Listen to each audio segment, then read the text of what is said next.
What's up, everyone, and welcome back to Lollipops to Die For. I'm your host, Stephanie, and this is my co-host, Simona. And today we are talking about the curse or tragic life, the story of Anton Lavey and Jane Mansfield.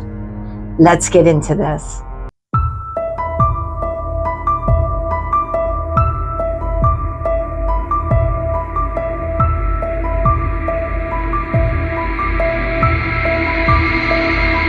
The unlikely meeting between Jane Mansfield and Anton Lavey, the blonde bombshell of Hollywood and the shaven-headed founder of the Church of Satan, captured a unique cultural moment. This was the 1960s, an era when the public was deeply fascinated by all things countercultural, meaning Satanism. Yes. At first glance, they seemed worlds apart. Mansfield, the glitzy Hollywood star who once rivaled Marilyn Monroe in fame, and Lavey, a mysterious figure dressed in black, often described as a modern-day Mephistopheles. Their connection, laden with intrigue, scandal, and speculation, intertwined Hollywood with the darker fringes of spirituality, and the media couldn't get enough of it. So an actress and a Satanist. So their first meeting occurred in 1966 and when Mansfield in San Francisco from a city film festival paid a visit to Lavey at the Church of Satan because she was that curious. Lavey awarded her a medallion and dubbed her the High Priestess of San Francisco. Of San Francisco's Church of Satan. So I guess he had other branches. I want to be high priest. Okay, maybe we should bring him back. It wasn't long before Mansfield was publicly linked with Satanism, of course, as the press speculated on her apparent involvement with Lavey's organization, adding an edgy twist to her image. Lavey, whom recognized the value of high-profile connection, enjoyed that and fed out of this sensationalism, while Mansfield embraced the attention. So it was a match made in heaven. But it ended up in a very tragic way. Yeah. So go for it. So just 1 month after this initial meeting, tragedy struck. Mansfield had taken her 6-year-old son, Zoltan, to Jungleland, USA, a wildlife attraction near Los Angeles, where the young boy was attacked by a lion. Zoltan's injuries were severe, requiring 3 surgeries to repair the damage, leaving Mansfield distressed and anxious for her son's recovery. In a curious twist, Lavey performed what he called a satanic prayer for Zoltan's recovery, driving to the top of Mount Tamalpais near San Francisco to carry out the ritual. According to Mansfield, Zoltan's condition seemed to improve rapidly following Lavey's prayer, a development she held as nothing short of miraculous. There you go. Just days after the attack, Mansfield spoke with the Associated Press, sharing a hopeful update of her son's spirit. So she associated this whole curing of his injuries to the Church of Satan and Anton Lavey. Oh, I would. Right? Zoltan asked me for a snake and a kangaroo rat today, she said, and his eyes lit up when I promised to get them.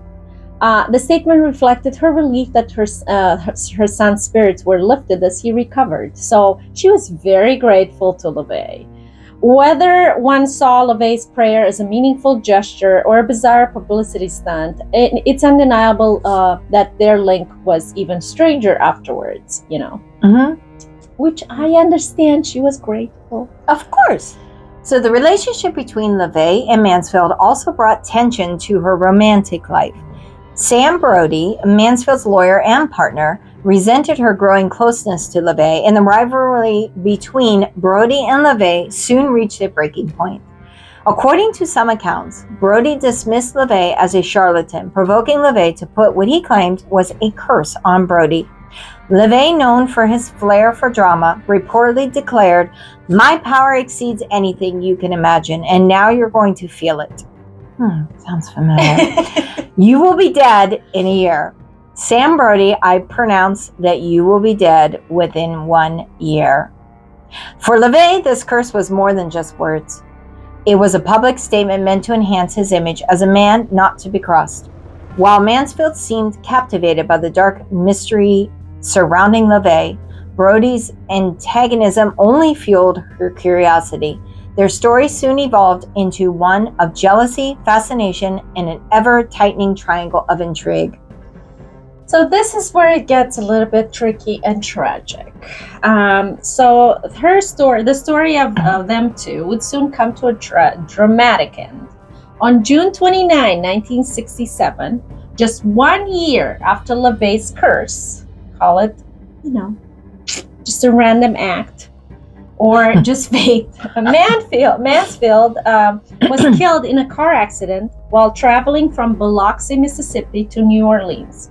Alongside her in the car was Brody, her driver Ronnie Harrison, and 3 of her children, Zoltan, Miklos, and Mariska. Actually, Mariska is a famous actress now, Mariska Hargitay. Harrison lost control of the Buick, crashing into the rear of a tractor trailer. Mansfield's body and Harrison's were killed instantly, though the kids survived. A rumor circulated that Mansfield had been decapitated, fueled by images showing her blonde hair throughout the windshield. She actually had a wig. Yeah, it was a wig. Yeah. In truth, they actually say that it was, in truth, a wig.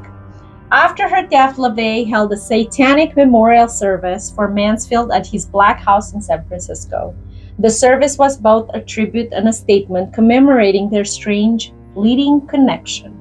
For Lavey, Mansfield's tragic end provided a somber but fitting close to their association, reinforcing the idea of his curse as a final act of dark power.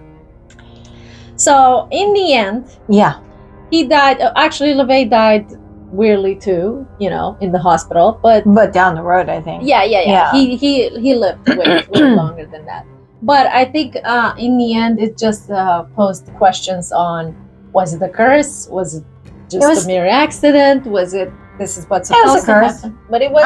Because he stated it, and then she just happened to be in the way. There's a thing called collateral damage in it. And if you're going to lay a curse, you shouldn't be around the person you're laying the curse on, because if something happens, you might be taken out with it.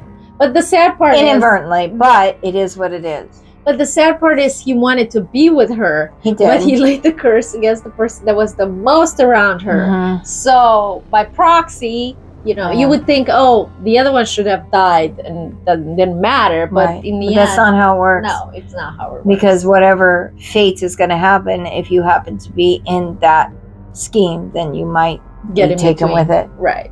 I mean, she was at the same level as Marilyn Monroe, so she was pretty famous. She would have been even more famous, most likely, if she had lived. But I guess in the end, the whole triangle of love didn't work out so well. Right. I think she was having an affair with Brody, wasn't she? Yeah, she was. And he was married. Yeah. So, in the end... and so was she, I think. Well, we don't know. She could have even slept with Lavey. Probably, because I think they kind of had a relationship. Right. I don't know. Even though they said they were really close friends. Right.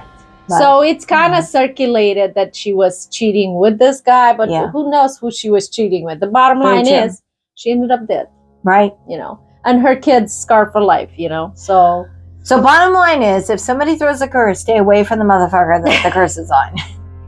Yeah, just saying. Stay in your lane in the end, okay? And FYI, for those out there that throw away curses because they want to be with the other person, just remember, if you throw the curse on the person that person is with, what do you think it's going to happen in the end? Yeah, you might lose the person you're trying to get. Right. So be careful with that kind of stuff.